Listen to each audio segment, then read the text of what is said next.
Welcome to Lynn Cullen Live, talk radio without the static. Email your questions and comments to lynn@pghcitypaper.com. And now your host, Lynn Cullen. Hey, welcome to the program. How you doing? It be what is this, Thursday? Yeah, it's the 7th of June, and you haven't seen a Rob Rogers card. Well, they put one in. They did. Look who I got here. Yeah, the man of the hour. Yeah, you troublemaker. Rob Rogers. Listen, troublemaker is in the description of Editorial Cartoon, the job description. I mean, come on. Well, that is true. That is true. That is true. That is true. Amy, can I have my headset up a little bit? I'm not hearing myself. There. Trust me, Lynn, we can hear you. Rob Rogers. So, I got to tell you, so of the last, how many cartoons have, I guess the verb is spiked? How many cartoons? Or killed. Killed. How many have been killed? So the most notable stretch was this unprecedented 6 in a row that happened last week. Okay. 6 in a row that were killed. And before that, there were 4 others killed, and then there were 9 ideas that were rejected. So that's 22. I'm doing quick math. No, Maybe that's not. 19 altogether. So, see, I flunked math. So it's 6 and 4 and 9. That's 19. But you can say 22. That's fine. You mean 2 and 2 isn't 3? Okay. If it keeps going, it'll be 21. Right. It'll be right. Exactly. So okay. They have, however, gotten out because you're syndicated. Right. And I've always been syndicated, and the cartoons have always gone on social media and other places as well. Okay. So other people, other newspapers are carrying your work. Yes, some of them have. Yeah, some of them have run the very ones that they've killed.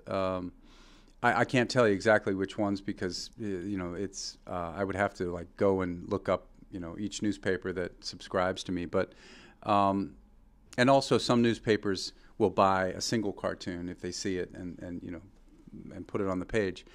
I know they're going to be running in the Detroit paper. Free Press, I guess, and they're running all 6 of the killed cartoons. I think. I'm not exactly sure. He just contacted me yesterday, but so I think it's that's a nice thing that it's brought some attention to that too. Now, initially, you were not speaking out at all. You were just. So what's happened? Well, 2 things. One, the news story just kind of took on a life of its own, and people started, putting 2 and 2 together, and so the story was happening whether I was speaking or not. And then the other thing was just the response from readers was so great and so gratifying. Gratifying and so immense that I just felt like it's not right to stay quiet. And all I want to do is talk about my craft and what I love to do, and not I'm not here to disparage the paper. I think others can do that. Leave it to me. Yeah. Speaking of the paper, I remember doing an interview with you a million years ago, and asking. You mean at the press when you came into the I art did department? Remember that one? I do. The very first interview. You were remember the T-shirt? It was the fire department. That one fire department had done this. Oh gosh, now I'm going to forget. But they said it was a racist thing because it was the guy from Little Rascals, the African American kid. Okay. What was his name? Do you remember? I never saw Alfalfa. Alfalfa. And he says something I can't remember. But anyway, they made a T-shirt out of it. And so I mocked them, with the T-shirt. That's the one you were doing. That was the one you were.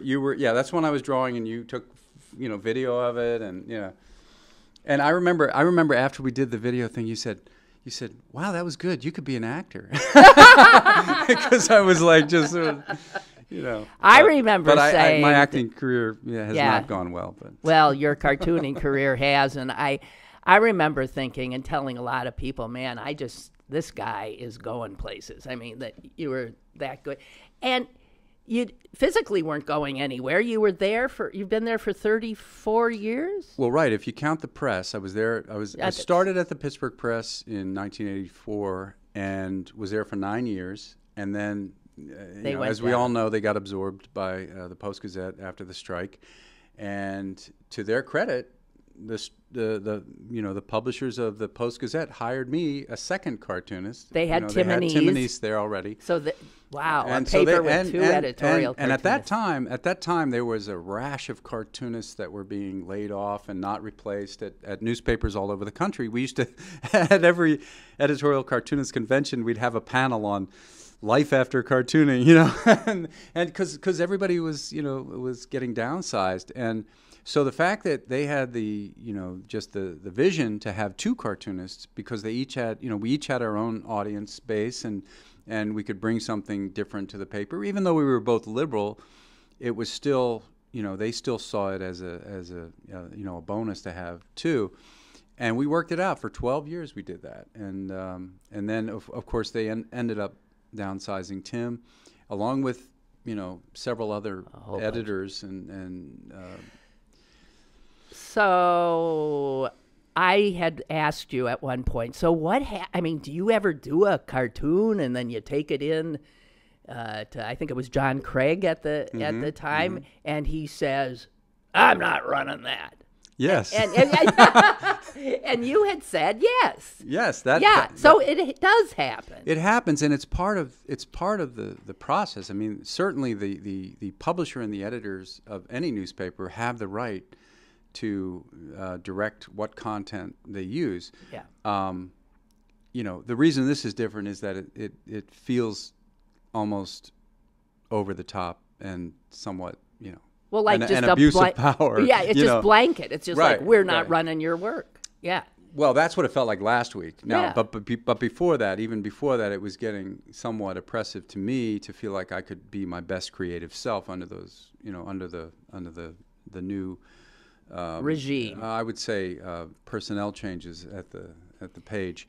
But let me just tell you a story about John Craig. So there were several times where he would kill cartoons, and but again, it was only 2 or 3 a year. And I remember one year I came in January to ask his help to pick cartoons for contests, and so I had all these. This was before digital, so we had all the copies laid out on on the floor of his office, and he was sort of going, yeah, I like that one, I like that one. And he saw one cartoon and he said, oh, I love that cartoon. You got to put that one in there. And I said, really? Really? And I said, you do remember that you killed that cartoon?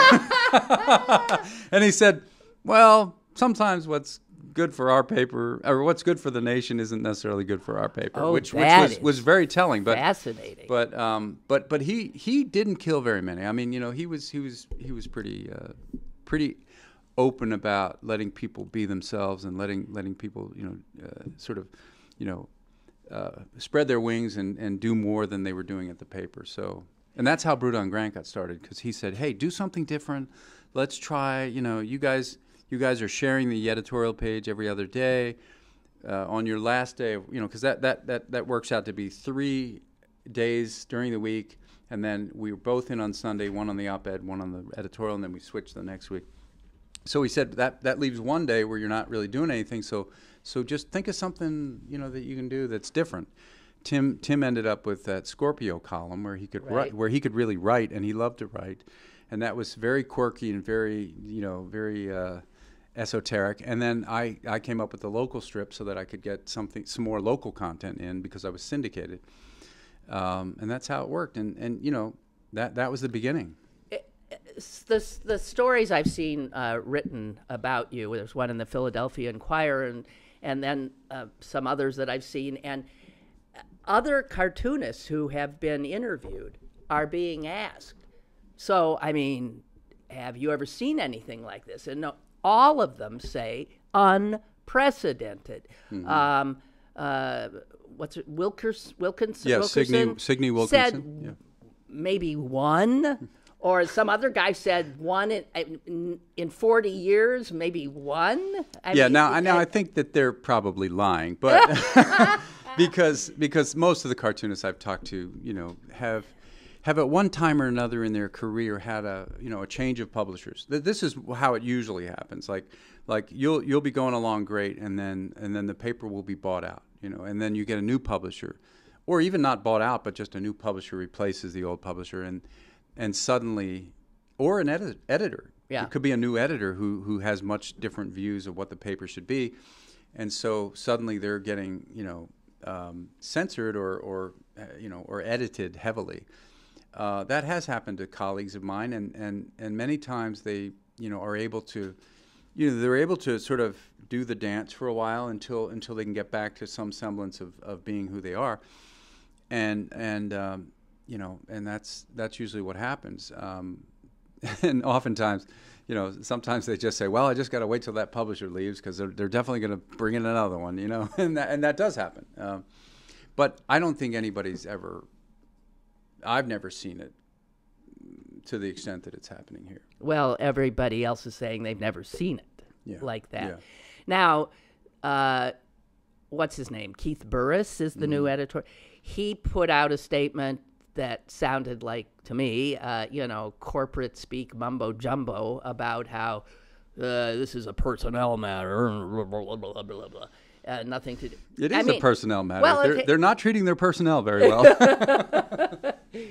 It's a personal matter Right. for you, however. Right, exactly. And it, I don't know. So your position there, are you worried that they're just going to fire you? Well, they're paying you, right? I'm still employed, and that is all I can say. Wow. I could tell you about what I'm worried about, and it would be pretty obvious, that I'm worried about losing my job. Of course I am. But all I really want to do is just go back to the way it was. No, I want to do my job, and I've always been somebody who's worked well with editors. Tom Wasilewski was my previous editorial page editor. And he was sort of tapped into my my vision and how it fit into the paper's vision, because I think the paper was different then, and that's kind of one of the things that is perplexing to readers, is that this isn't the Post-Gazette they subscribed to originally. That's right. And I think that they're confused as much as say I am by the changes, and I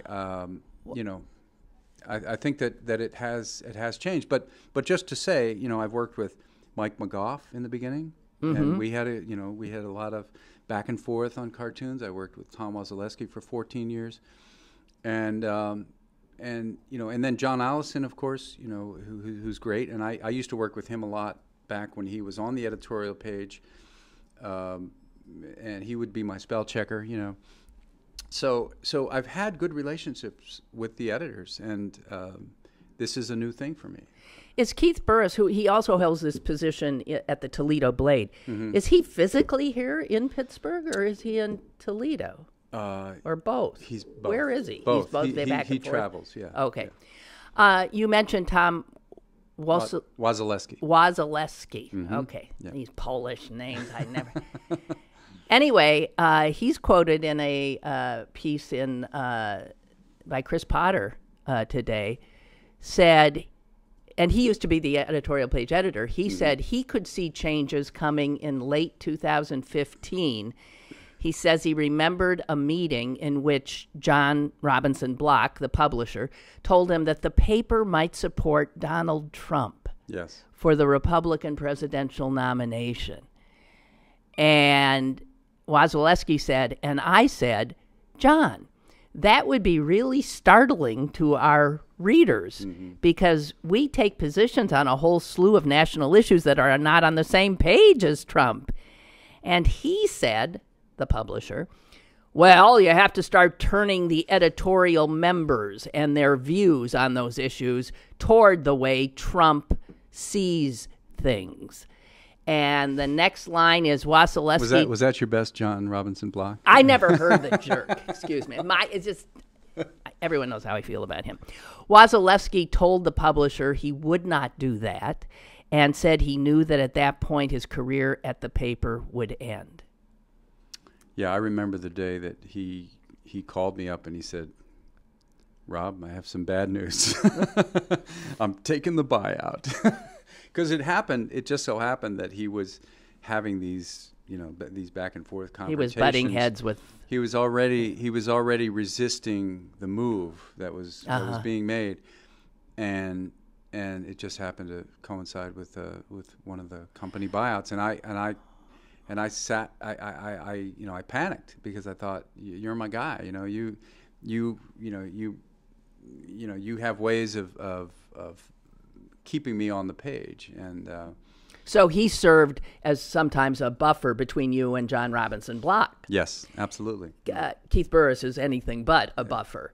But also in this WESA article, it says, and I did not know this, that another member of the editorial board, Dan Simpson, left the board just last week. Yes, he stepped away, and I think who's left? You'd have to ask Dan why, but I can tell you it certainly has to do with these changes. Yeah. Okay, so I was thinking the other day, Richard Mellon Scaife, John Robinson Block. What's the difference? Right. Well, that's the puzzling thing, is that I was telling somebody earlier.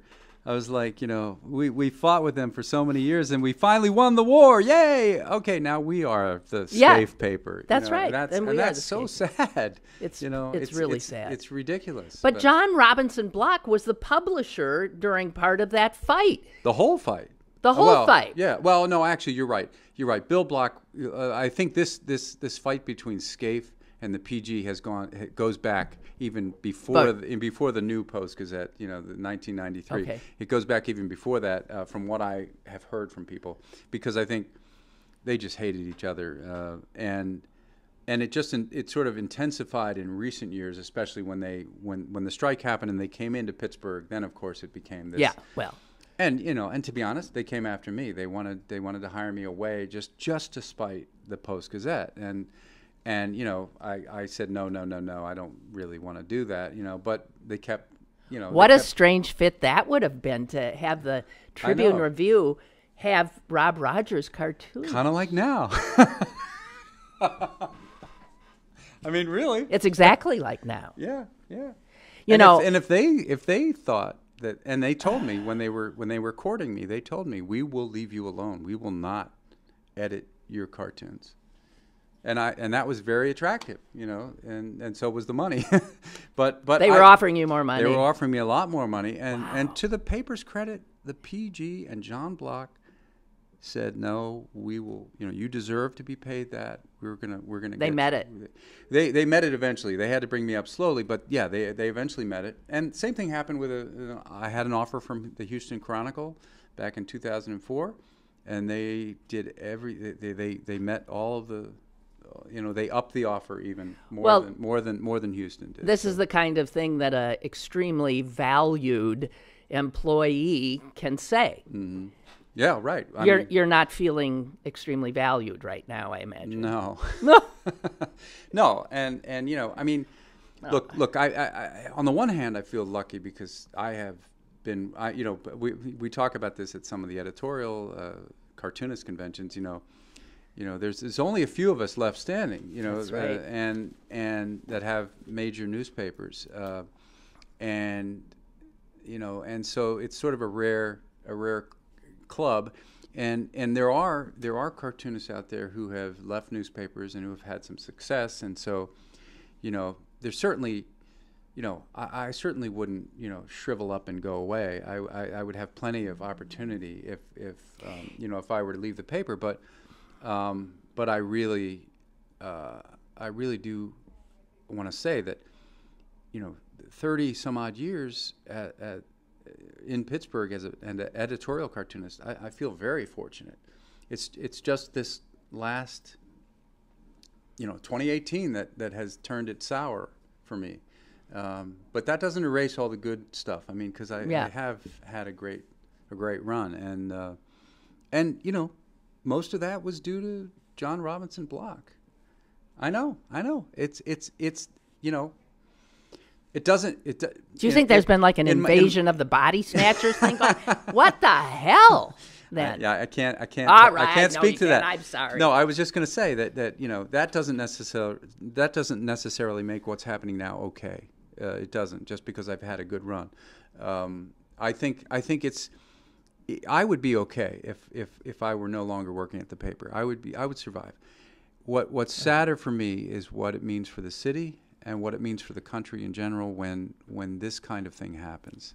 Well, that's exactly the point I was going to make. I've been reaching out to a lot of people because I want there to be a show of a demonstration, which I'll talk to you about later. This guy's got nothing to do with it.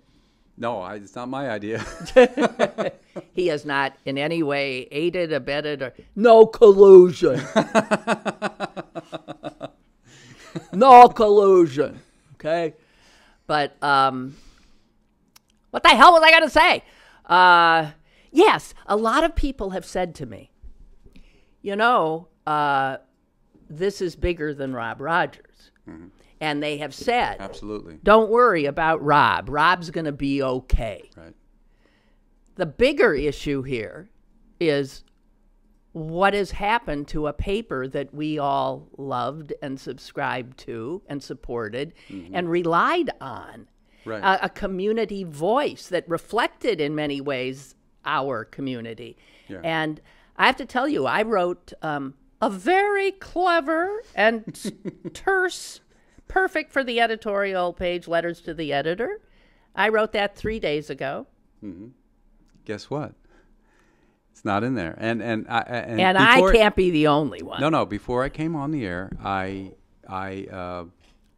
went through. I'm still a subscriber too. I went through all the papers since this started happening, and there has not been a single letter. And usually when there's a cartoon that causes some controversy, there's immediately letters.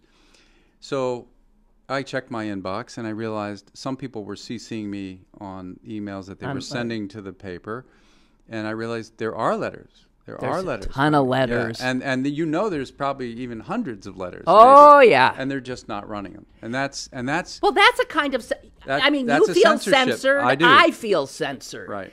And if the paper now is not even allowing its subscribers, its readers, its supporters to have their say, then something's terribly wrong, and it has dangerous kinds of potentials. I think. Even after the controversial racism editorial about Trump, even after that, when there was so much protest, and the Block family, not associated with the papers, but the rest of the Block family, signed a letter. They printed it, to their credit. And they printed the thing from the foundations. Right, they printed the foundation's op-ed piece, and I think the only thing that makes this different is they probably feel like we don't want to. I don't know. You'd have to ask them. I was going to say because they're saying it's a personnel issue that hasn't been resolved. Maybe that's why they're saying. Well, that's bullshit. Okay, we know that's bullshit. The fact is that Rob Rogers cartoons have been an integral part of the paper for ever. 25 years. Okay, 25 years at this paper. And your absence was noted. Because usually when you're not there and they run other cartoons, they say Rob Rogers is on vacation. Yeah, which is what it says now. Because I am actually on vacation. This is where I decided to spend my vacation. Boy, how sad is that? It's really pathetic. Can I at least get we could get a drink with an umbrella? Yeah, that's exactly what I was thinking. We'll get you a drink with an umbrella. A little, You should have worn a Hawaiian shirt. I could sit over by the window and get some sun. Oh God, I'm glad you're laughing. Well, if you can't, but it's if you bigger, can't laugh, and that's what you said. It's so much bigger. It's so much bigger than we just me. We see what's happening nationally. Yeah. We see the frightening things, and actually, your cartoons are are addressing those are things. addressing Yeah. those things. Yeah, absolutely. I mean, Yeah. if you could do a cartoon, you could do a cartoon right now about what's happening. About myself. Yes, exactly. That's right. But you're right. It is much bigger than me, and part of the part of my sort of excitement and passion has been driven by what's happening in this country right now, and the cloud that we're under with Trump in the White House. And whether you like Trump or not, or whether you think that we should be ignoring his tweets or his behavior, he has done some things that are very dangerous. I mean, with everything from the tariffs to the deregulation of pollution to the cozying banking, up to our industry, enemies, cozying up to the ignoring the Russian infiltration into the election. Whether he thinks it's about him or not, he should not be ignoring that. And so there and the probably the most dangerous thing is by kind of like sowing mistrust in the media, and the intelligence agencies, all and the Justice institutions. Department. It's despicable, and all I'm trying to do is keep people from thinking this is normal, letting it become normalized behavior. So some of the cartoons that they spiked had to do, two of them had to do with the NFL, for God's sake. But the NFL issue being racism.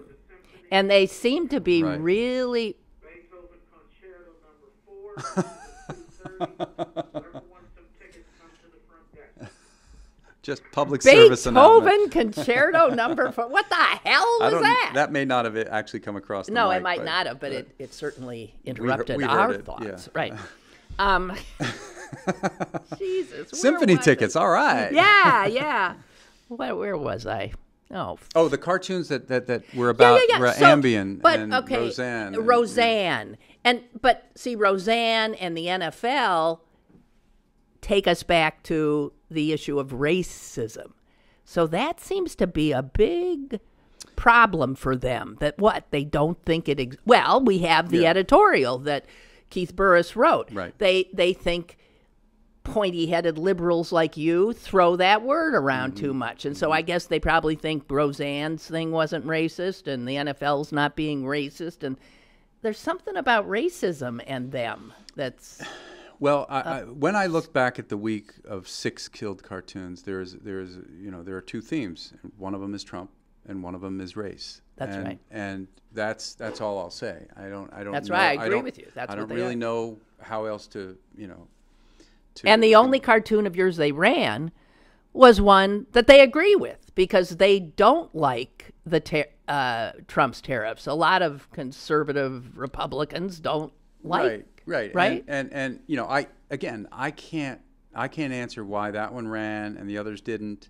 So you're not being told. I mean, it used to be if you got in a fight with Wassel, whatever, and Craig, they were saying, I don't like this, this is this, and you're not getting that? Well, I've gotten a little bit of it, but I can't talk about it. Right. But I will say that oftentimes, even if those conversations happen, I'm still bewildered by by the reasons. So I will say that with these cartoons that with the one that ran, I don't think excuse me, I don't think it's a surprise that that there was this public outrage over them killing all these cartoons, and then they ran one. So one can only imagine maybe what the reason was. Now it wasn't as hard hitting as some of the other ones. It wasn't as and maybe they felt like whatever. I don't know. Maybe they felt like whatever they were trying to say with the 6 in a row. But it wasn't. They had said. Yeah, whatever. And the fact. So you have not, since that one ran. Have you? No. Since that one ran. Once that one ran. And again, I can't talk about the stuff that has happened since then. But I decided it was best to just take a break. Take personal days. Yeah. So I came here. Well, so I guess you can't. A lot of questions. Oh no, there's a lot of questions. questions. Like when would you decide your vacation's over, or maybe it won't be, or unclear. How is the? I cannot imagine what morale is like at that place. Is that something you can speak to, or Not really, because I mean, to be honest, I have worked, at my home studio for 20 years. So okay, so you're not really. So I'm not in the office. I go in once in a while to have meetings, and I'll go in to say hi to people, and yes, I don't think anybody would hide the fact that in any newspaper around the country, the morale is down. I just recently visited the Memphis Commercial Appeal because I was down there for a memorial for my first editor, Angus McCarran, and it was incredibly sad to see the paper because, they were just a handful of people working, and it was this huge building, that had been built in the heyday of newspapers, and it was sad. It was very sad. So, That's the reality. So yes, I think you could say that the morale in the newsroom is not good, and I know that there have been stories about the Guild having issues right now, and they don't have. I can't speak to that because I'm not in the Guild, but no, it's really it's disheartening. But talk about the impact of a community. By the way, the mayor. I did see his tweet. Yeah, that was interesting. The mayor. He's still complaining about his weight. Well, listen. I no know, one likes the. You've been drawn by me, so and you it's should horrible. know. My father, I was so proud once that I got, Rob Rogers did me, and I showed my dad, and he said, "That's you? Why, that's an outrage." I mean, he was just outraged by it. Yeah. Okay. Well, and here's the mayor's tweet. Okay.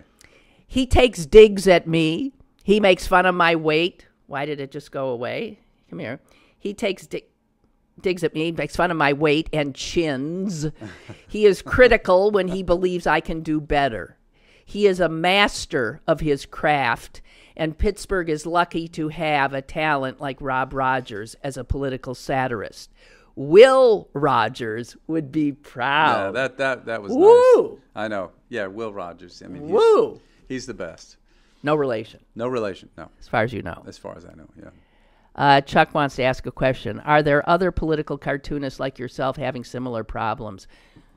There have been. I don't think anybody's having quite the issue that I've had. Like, as I said, most cartoonists have a few cartoons a year killed. I do have one story about my friend Clay Bennett, who for years worked for the Christian Science Monitor, and he's a Pulitzer Prize-winning cartoonist. He draws these really eloquent, oftentimes wordless images that are great, and they're very hard-hitting. And for many years, when he was at the Christian Science Monitor, they had these weird things. He couldn't draw a cartoon with he couldn't draw a caricature of a president. He couldn't draw like a cigarette or booze in the cartoon. He couldn't draw. I think I could be exaggerating, but I think those were some of the constraints, and there were many more. Well, what about, I understand the maybe booze in the. Yeah. What's the president thing about? I don't understand that either. But he said there were certain politicians he wasn't allowed to draw actual caricatures, so he would do a lot of sort of symbolic, like this symbolizes the White House, or this but I don't. Now I could have that wrong. I may be wrong about the caricatures, but I think but it was weird, and he was under all these constraints, but he still managed to do some really good work, and so that's the only story that even sounds vaguely familiar. And that had to do probably with the religion. The religion. That was the Christian religion. Science. And he knew when he got hired Yeah. that he was working for the Christian Science Monitor. So in other words, he knew what the constraints were going to be, or at least had an idea. Yeah. And, because he was in St. Petersburg. He got laid off in St. Petersburg, went to Christian Science Monitor. Now he's at the Chattanooga paper, and he's doing great. So he's able to draw whatever he wants, Oh, wow. And it's awesome, yeah. So, Rosemary says, I sent an email canceling my subscription, citing the treatment of Rob Rogers as the last straw, but the paper's still coming. Is Block going to the Tribune Review route of being putting the paper out free just to lie about circulation. Because, I did. The Tribune Review would show up at my door, and I think, I didn't. It would just keep coming. Yeah. USA Today does that because they count all their hotel, all their hotel freebies and airport stuff. But, no, I don't think that's the case. I think what's probably the case is that she's paid up to a certain point, and maybe they or sometimes there's a disconnect of communication between the circulation, the main office and the circulation and the carriers. But a lot of us are very conflicted about doing that because you get used to having the paper there in the morning, even if now I was thinking about how newspapers were said to be able, you use them to wrap fish, and now you can maybe wrap a minnow or two. Yeah. It's so small. Well, one thing I would say about that, and I've had a lot of people say that, I'm canceling my subscription or whatever, and I have mixed feelings about it. I mean, obviously, as a protest, I think, sometimes the company only reacts to money. But one subscription here, one subscription there. I mean, it would add up if everybody dropped their subscription. But I guess the thing I would say is that there are still really good, valuable reporters there, and at some point, just making your voice heard as a subscriber, might be a better way to do it because. What do you mean? You mean like a letter to the editor, and then they won't print it? How do you, there's or the maybe issue. A demonstration, Lynn? But I'm not saying anything. Okay, well, hey, by the way, just let me get. There will be a demonstration on Sunday morning, not too early, not to worry. At 11 a.m. Sunday morning. You can't come, huh? Oh, no, that would be wrong. Yeah, okay. Rob won't be there, but it'll be happening. And I need you to not only be there, I need you to spread the word. It will be at the old Post-Gazette building, the one that still has the name on it. Still has the name on it. It says Post-Gazette. What's in there? Nothing? Is it abandoned? I think the old presses are still in the window. You can okay. I think you can still look in and see the old presses. They haven't been gutted out yet, but they're eventually going to be removed. Well, the reason it is there is, first of all, that's where most people still think of the paper, even though they've moved over to a little block of they don't even have that whole building, do they? No, it's just one floor. It's one floor of a nondescript building near the football stadium. Yeah. But 11 a.m. in front of the old P-G on Sunday. Which was also the old press. Which was the old press, right. Back in the day when newspapers... We shared the space, yeah. Shared space. It was substantial. Joint good old days. Who knew? Also, we expect an even larger crowd because at 12:30, the Gay Pride Parade starts off.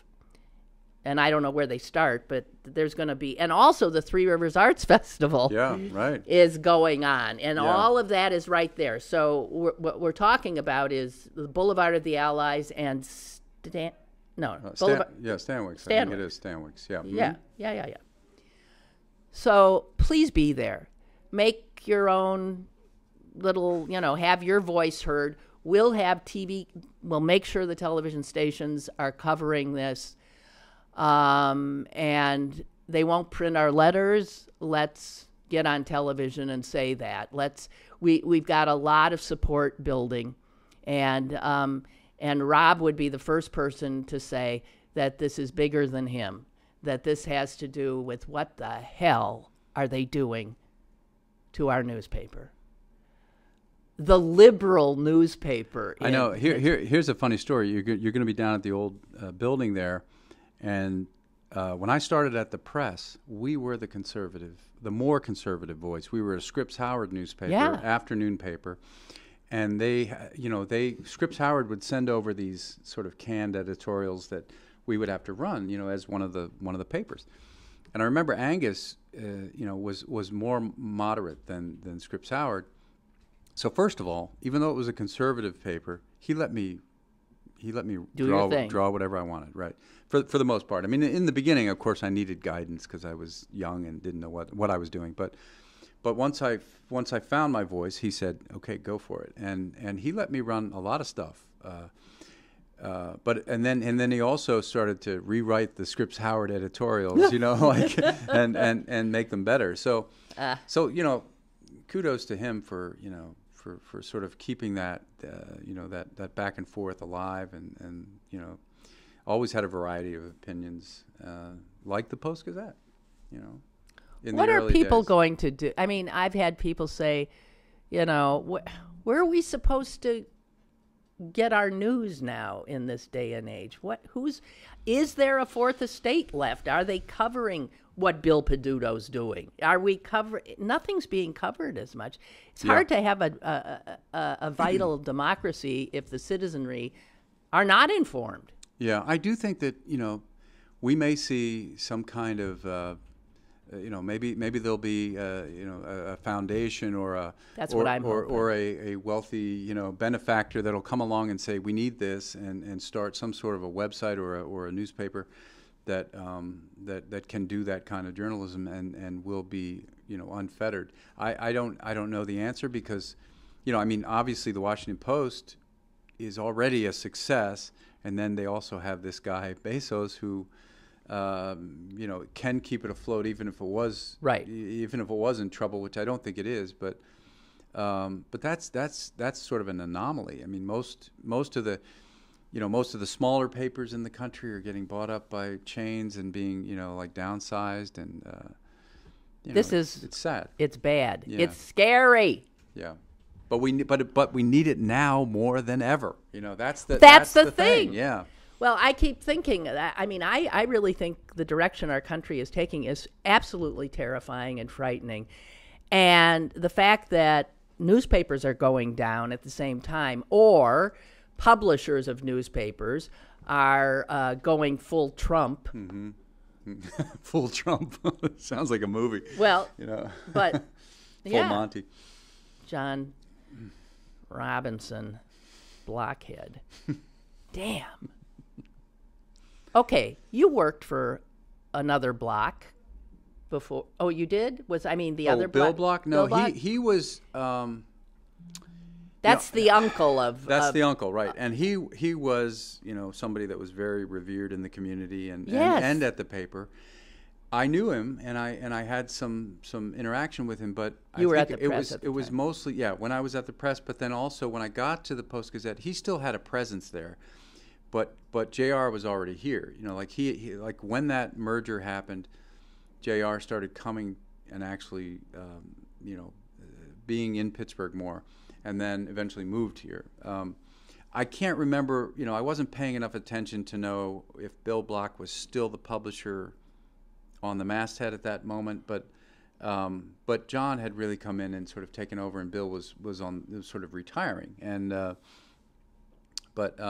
so I don't actually, but Tim Manise was hired by Bill Block, and so he worked for him, and I think he could tell you that he was a great guy. Yeah, I know people speak of Bill Block with reverence. Yeah. Not so much the Block now that heads the paper. They did, there was sort of this discussion about the Pittsburgh blocks versus the Toledo blocks, like there was some difference between them, and there clearly was, but I don't know what created that difference. The Pittsburgh blocks being Bill Block. Bill Block. Mm-hmm. And the Toledo being JR and Alan Block. And Alan Block. Alan Block's a twin brother. You know about Alan Block? Identical twin? Yeah, I think so. Yeah. There's two of them.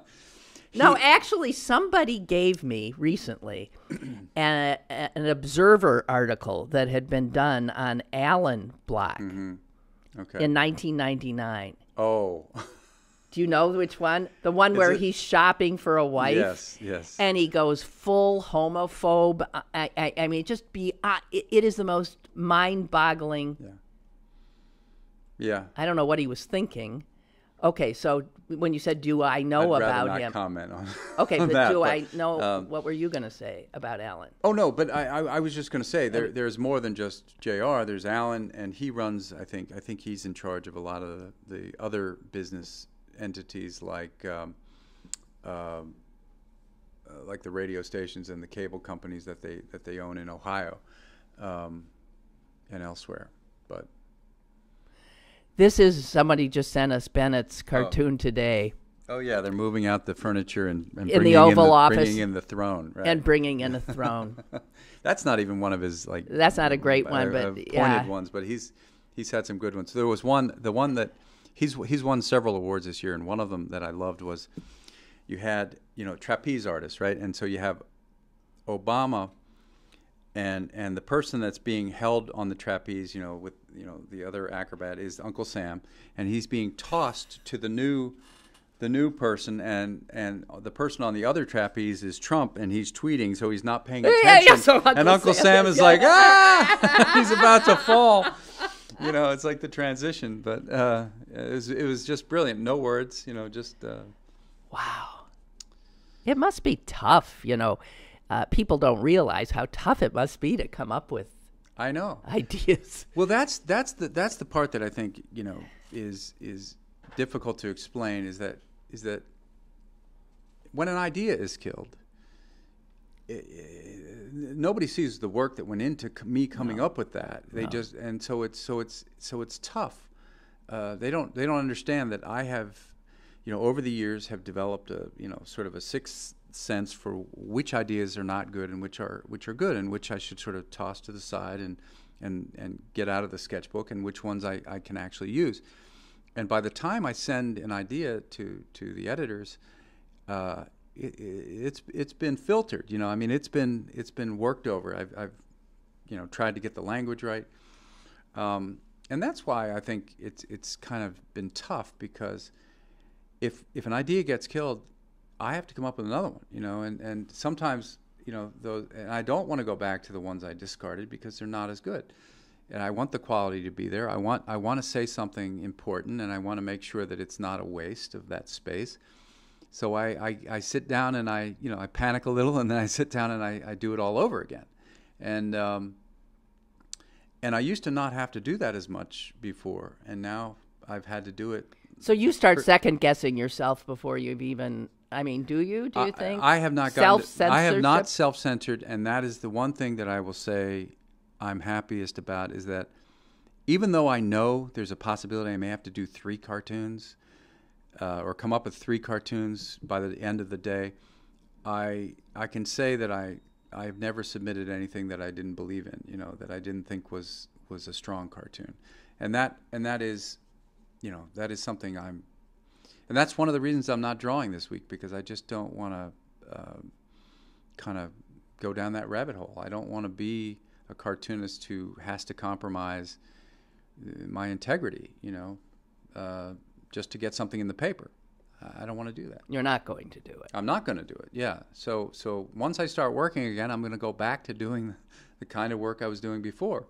And if nothing is resolved, we'll see if they run them, But are you hopeful? I'm sorry, no comment. Oh dear. So I missed your appearance on Jake Tapper yesterday. Yeah, you were. This is CNN. Yeah, Jake CNN. Tapper Jake show. Tapper. So Jake Tapper is a cartoonist. For those who don't know, he's an author too. My God, what does this guy I know do? He's a novelist, but he used to draw for, I think, and I could be wrong here, but I think it was The Hill, which is a publication on in Washington. But then, of course, he went into news and he became an anchor. But every Sunday, I think he still features his cartoons on his show, on another little segmented show that he does. Not on the lead, but apparently they do little animations with him on Sunday. And so he said, hey, can we animate some of your cartoons? And I was like, have at it, go for it. So the one cartoon that was killed was the Pardon one, and the animation, like the door creaks open, you see the Oval Office, and you see Trump, And then there's a little dispenser, like what you have at a deli counter. right? You know, where you take a number. take a number. So take it a says number. it says take a pardon, and so they made the noise of the thing going. And the, and the and the thing next one comes it dispenses. Yeah, it was very limited and very primitive, but it was very funny. And that's one you didn't see, which was delightful and right on the money. Right, and it wasn't even as No. there was no vitriol in that cartoon. No. It was just stating a fact. That he's pardoning people in the first year and a half of his tenure. Like nobody else has. I mean, not to say that other presidents... And he's pardoning... come on. He's pardoning... He's pardoning pals, but listen, celebrities. Listen, when Obama pardoned certain people, the Republicans could say, well, that's, one of his friends or, I mean, so there's certainly, you can certainly criticize both sides. But what I mean, like when he pardoned Arpaio, I thought that was horrible because this guy is a criminal and he's... Did you do a piece? I did.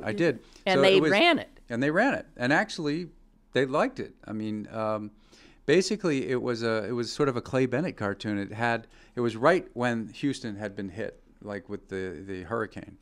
And in the middle of the hurricane recovery, Trump pardons Arpaio rather than going down to Houston and being down there. So I drew Trump in the flood, and he's carrying Arpaio out of the flood, and there's no words. It's just him rescuing him, and that was it. And it was I thought it was a great cartoon, and to their credit, they ran it, and it got picked up other places, and so that's kind of where we are. But I can't remember what we were talking about. I can't either. I was going. I was like, Tool. Yeah, where were we going? By the way, I do Jake Tapper. do have a KDKA thing I got to do, but when is that? How long is your show? I forgot to ask. Wait a minute. When are they expecting you? 11:30. Yeah. No, not to worry. I'm going to let you go in 7 minutes. That's okay. Good. You're a fast walker. Anyway, you can get over there. Jake no Tapper. problem. We were talking about Jake Tapper. Right. Okay, so. Yeah, that was. I just. So you're getting national attention, obviously. Right. Yeah, and they were already writing stories. Like WESA wrote a story. Right. The Philadelphia Inquirer, The Incline wrote something. So I just figured, I'm going to have to talk sometime.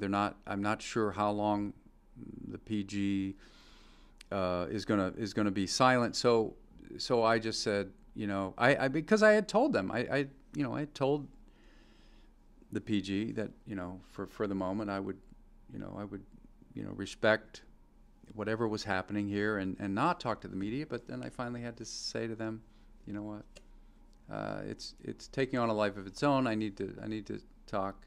My fans are supporting me. I just need to speak out. So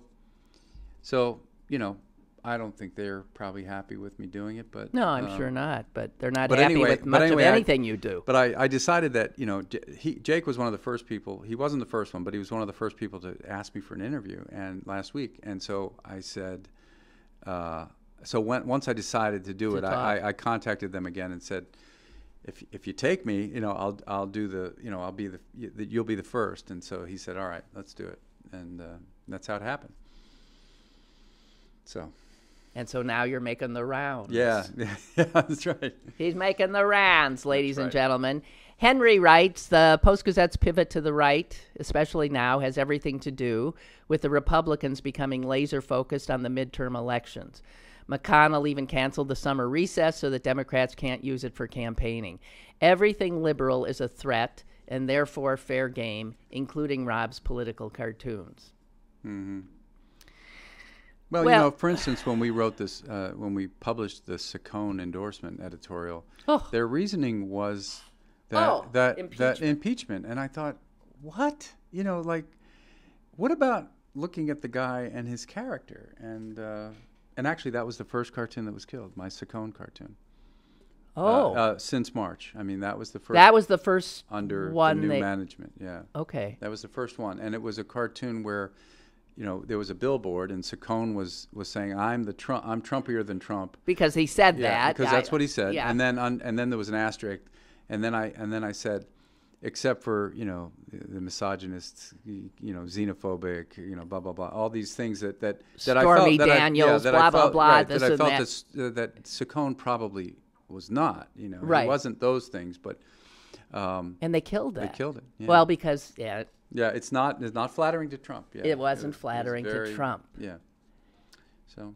And the next one they killed, because we don't know so much about those. Right, We know right. about these Yeah. last 6. Can you think of the ones that we don't know about? Yeah, so there were four actual finished cartoons that were killed. I can't really talk about the sketches and all that because that's sort of interpersonal, like, you know, editing and that's getting into other things. But I think the next one might have been the FBI cartoon, which is you know, talking about the deep state, and then, you know, where I was criticizing, I was basically criticizing all this talk about how the FBI was part of the deep state and all that. The And- deep state, yeah. meaning the government. Right. That's what I finally figured I out what know, the I deep know. state is. But it's like radical government, like trying to overthrow the president or whatever. And then let's see, there was one recent one was a Trump cartoon where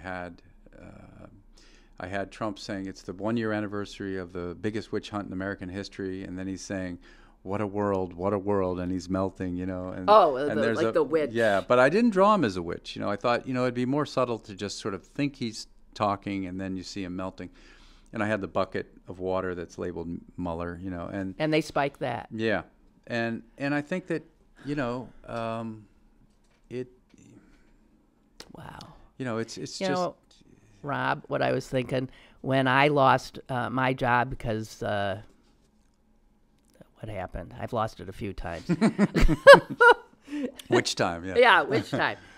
You were always there for me, supportive of me. You know, there'd be a little cartoon, something bucking me that's up, right. Mm-hmm. which I so appreciated. And you know, you're there for so many people and so many of us, and we want to be there for you. Not whoever would think that this would happen. I know. And you're not having any fun. This no, is awful. No, this isn't fun. I mean, I am buoyed by all of the support and all of the accolades that people are sending me, and it's amazing. The outpouring has been amazing, and I can't even begin to explain how nice that feels.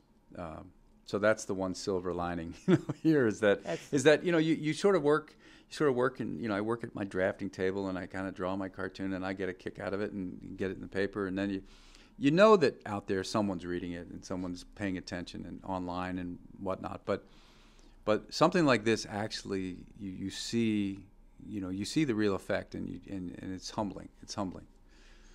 Well, we want to humble you real good on Sunday. And again, I'm putting the word out. Sunday, 11, the old P-G, Boulevard of the Allies and Stanwix. Please, I'm begging you, be there. We want this to look really impressive for the television cameras. Okay?